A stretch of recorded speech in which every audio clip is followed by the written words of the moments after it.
Одна из старейших библиотек Алдана переехала. Учреждение расположилось теперь в микрорайоне Солнечный. Переселение было вынужденным. В январе в прежнем здании обрушилась крыша.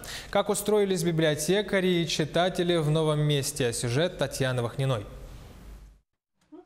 Библиотека семейного чтения РЛ отметила новоселье. Теперь она располагается в клубе микрорайона Солнечный, где занимает один из небольших залов. Переехав из центра города в отдаленный микрорайон, читателей РЛ, что в переводе означает «надежда», не потеряла. Напротив, картотека становится больше.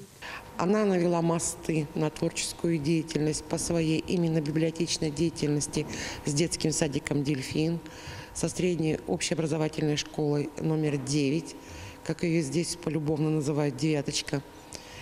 Очень много записываются к ней Владимировны пенсионеры, жители микрорайона Солнечный, которые непосредственно на сегодняшний день больше находятся дома. Им очень сильно хочется общения. Классические и исторические книги, энциклопедии, массовые и детские произведения. В библиотечном зале Нина Кузнецова разместила наиболее востребованную литературу. Это малая часть фонда. Основные богатства пока хранятся отдельно. Здесь для 5000 экземпляров просто нет места. Впрочем, если читателю потребуется редкая или отраслевая книга, он ее получит.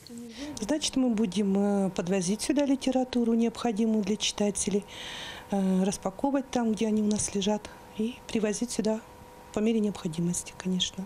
В маленьком зале клуба, который теперь занимает РЛ, нашлось место даже для литературных выставок. Клуб Солнечного библиотеку принял радушно. Со многими творческими коллективами складывается плодотворное сотрудничество.